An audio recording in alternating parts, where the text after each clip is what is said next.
बिस्मिल्लाहिर्रहमानिर्रहीम। शोभा, अरे ओ शोभा, कब से आवाज दे रही हूँ, बहरी हो गई है क्या? माँ जी, मैं किचन में खाना बना रही थी, इसलिए आपकी आवाज सुनाई नहीं पाई। बस रहने दे, ना सुनने के ये बहाने हैं सब। रूपाली बहू को चूल्हे की रोटी और सरसों का साग खाने का मन कर रहा है, जा जाकर उसके लिए बना दे। और हाँ, भर भर के घी डालियो, कंजूसी मत करियो, सब तेरी तरह गरीब नहीं होते। माँ जी, मैं अभी किचन से ही आई हूँ और गर्मी में मेरी हालत खराब हो रही है। ऐसी हालत में चूल्हे पर खाना कैसे बनाऊंगी? मुझसे ज्यादा देर खड़ा नहीं हुआ जाता है। आहा, बड़ी आई गर्मी लग रही है, जा चुपचाप से जाकर बना कर ला। भगवती की दोनों बहुएं शोभा और रूपाली प्रेग्नेंट होती हैं। रूपाली दिखने में बहुत ज्यादा सुंदर और अमीर होती है और वहीं शोभा बहुत काली और गरीब घर से होती है, जिसके चलते भगवती अपनी दोनों बहू के बीच बहुत ज्यादा भेदभाव करती थी। भगवती इतनी गर्मी में भी शोभा से घर का सारा काम कराया करती थी और वहीं रूपाली पूरे दिन एसी में बैठकर आराम करती है। सासू मॉम, मेरा खट्टा खट्टा कैरी खाने का मन कर रहा है। बस इतनी सी बात, ऐसी हालत में तो ये सब खाने का मन करता ही है। रुक, मैं अभी तेरे लिए कैरी लेकर आती हूँ। भगवती रूपाली के लिए कैरी लेकर आती है और उसे अपने हाथों से खिलाती है, जिसे देखकर शोभा बोलती है, माँ जी, मेरा भी कैरी खाने का मन कर रहा है, मुझे भी एक दे दो।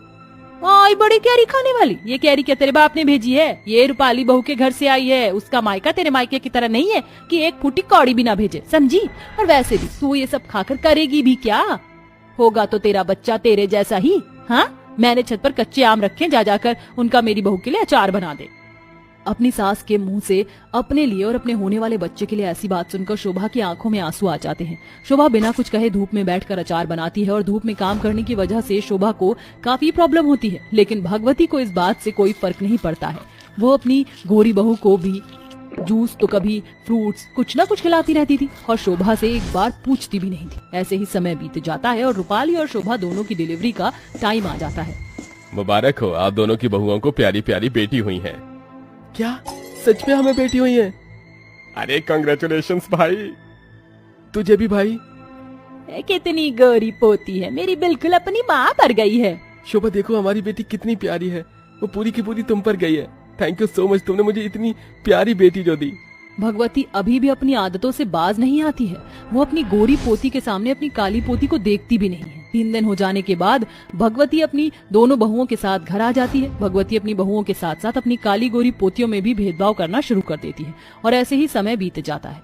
अब अंतरा और माया बड़े हो गए थे और दोनों ने स्कूल जाना शुरू कर दिया था। दादी दादी देखो, हम स्कूल से आ गए। आ गई मेरी प्यारी पोती स्कूल से।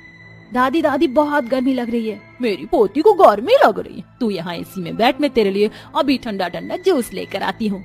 दादी दादी, मुझे भी गर्मी लग रही है, मुझे भी जूस चाहिए। क्या रे, तू कहीं की महारानी है जो मैं तुझे जूस दूं? ये सब चीजें मेरी माया की हैं। खबरदार अगर तूने इसकी किसी भी चीज को हाथ लगाया। अगर इतनी ही गर्मी लग रही है ना, तो जा जाकर अपनी काली माँ से मांग, समझी? भगवती अंतरा को इतना सब कुछ सुनाकर माया को जूस देकर चली जाती है और बेचारी अंतरा रोती रह जाती है। अंतरा, तुम रो मत, ये लो, तुम मेरे ग्लास से जूस पी लो। अगर दादी ने देख लिया तो बहुत डांटेंगी और मैं नहीं चाहती कि मेरी वजह से तुम ही डांट पड़े। किसी को कुछ भी पता नहीं चलेगा। तुम ये जूस पी लो। मैं जानती हूँ तुम्हें दादी कुछ भी नहीं देती है, मगर तुम टेंशन मत लो। तुम्हें जो भी चाहिए वो मुझे बता देना, मैं तुम्हें ला कर दूंगी। दोनों बहनों में इतना प्यार देखकर दूर खड़ी शोभा की आंखों में आंसू आ जाते हैं। माया और अंतरा में बहुत ज्यादा प्यार होता है। माया हमेशा अंतरा के लिए फ्रिज से चुरा कर आइसक्रीम, जूस, चॉकलेट लाया करती थी, जिससे दोनों बहनें शेयर करके खाया करती थी। ऐसे ही एक दिन, माया, चॉकलेट तो बहुत अच्छी है, तुम खाओ, मैं तुम्हारे लिए और लेकर आऊंगी। ये तुम क्या कर रही हो? तुम्हें कितनी बार मना किया है कि इस काली के साथ मत रहा करो, और तुम हो कि इसके साथ बैठकर ये खा रही हो। और ये क्या, ये चीज तो तुम्हारी है, तो ये क्यों खा रही है?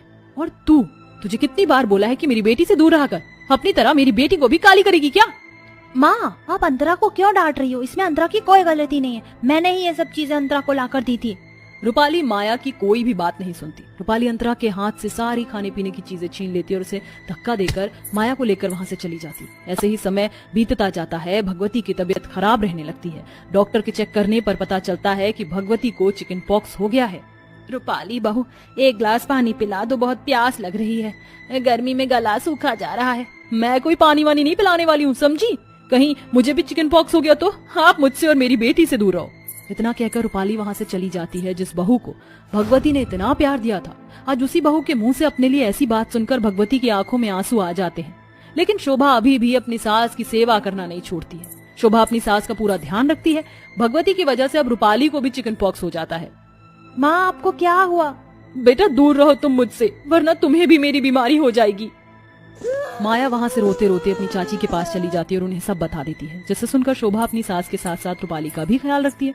शोभा को ऐसी हालत में अपना ख्याल रखता देख रूपाली और भगवती को अपनी की गई हरकतों पर बहुत पछतावा होता है।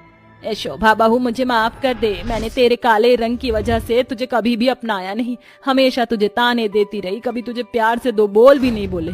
इतनी गर्मी में भी तुझसे इतना काम कराया, तेरे साथ साथ तेरी बेटी के साथ भी इतना बुरा बर्ताव किया, अपनी पोती के सर पर एक बार भी प्यार से हाथ नहीं रखा। वो अपनी दादी के प्यार के लिए तरसती रही और मैं हमेशा उसे ठुकराती रही। मुझे माफ कर दे।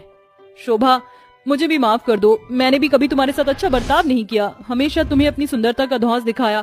मैंने तुम्हारे साथ साथ तुम्हारी बेटी के साथ भी अच्छा बर्ताव नहीं किया, मैंने 2 बहनों को भी अलग कर दिया। आप दोनों मुझसे माफी मत मांगिए, आपने मुझे और मेरी बेटी को अपना लिया, ये मेरे लिए काफी है। और गलती हम इंसानों से ही होती है, भगवान से नहीं, तो आप लोग माफी मत मांगिए। शोभा रूपाली और अपनी सास भगवती को माफ कर देती है। भगवती अब कभी भी अपनी बहू और अपनी पोती में काले गोरे का भेदभाव नहीं करती।